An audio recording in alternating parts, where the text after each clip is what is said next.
Port Charles had seen its share of storms, but this one felt different from the moment the first snowflakes touched the ground.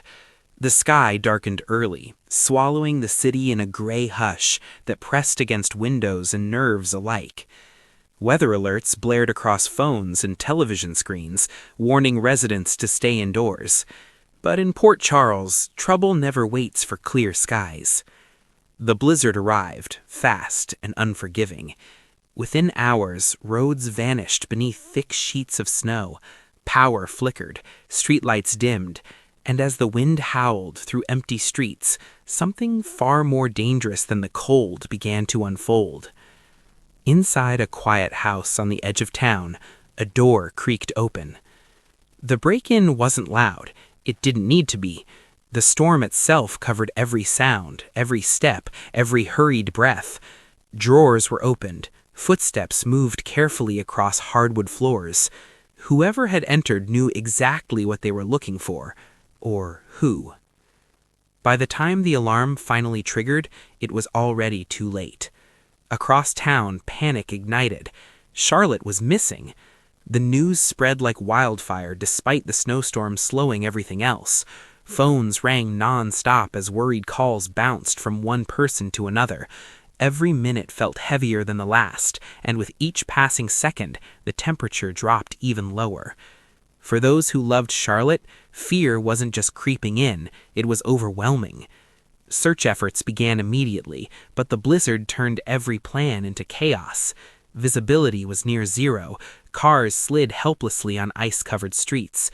Emergency crews were stretched thin, responding to accidents and outages all over the city. Port Charles felt suddenly very small and terrifyingly vulnerable. Inside the police station, tension filled the air. Maps were spread across tables, marked hastily with possible locations.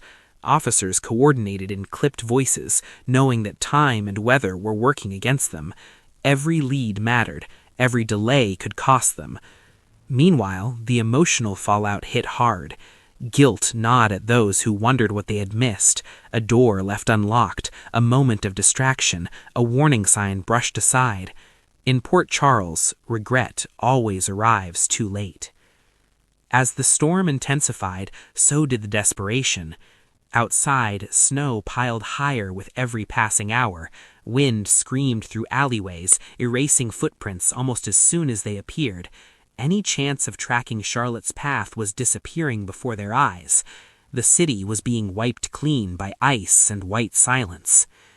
Inside one dimly lit living room, someone stared at the window, refusing to move. Fear sat heavy in their chest, mixing with determination. They knew Charlotte wouldn't survive long in these conditions without help. The cold didn't care about innocence, the storm didn't care about mistakes, and whoever had taken Charlotte knew that. The break-in was no accident. This wasn't random. It was planned, timed perfectly with the storm, when chaos would distract and rescue would be slow. That realization sent a chill through everyone involved, colder than the blizzard itself. Questions raced through every mind. Was Charlotte being held somewhere nearby, trapped by the storm just like everyone else? Or had she been moved before the snow made escape impossible? Had someone underestimated the weather, or was that part of the plan all along? As night fell, the power finally went out across several neighborhoods. Darkness settled in, broken only by the glow of flashlights and emergency vehicles struggling through the snow. The city felt cut off from the world, isolated inside the storm. Hope flickered. A possible sighting came in, a vague report, uncertain but impossible to ignore. A small figure, a location half buried in snow. It wasn't much, but it was enough to send search teams back into the blizzard, despite the risks. No one wanted to call it off. Not tonight. Because in Port Charles, some nights define everything that comes after. As the search expanded, emotions reached a breaking point. Anger surfaced alongside fear. Anger at the person responsible, at the storm, at fate itself. Promises were made under breath, vows whispered into the cold air. Charlotte would be found. She had to be. Inside a snow-covered building on the outskirts of town, a single light flickered. Whether it was a sign of hope or something far more dangerous, no one knew yet. The blizzard continued to rage, trapping everyone in its grip. The break-in left unanswered questions, and somewhere in the chaos, Charlotte's fate hung in the balance. January 28th would not be remembered as just another winter storm. It would be remembered as the night Port Charles was pushed to its limits, when love, fear, and desperation collided beneath falling snow, and every second mattered more than ever before.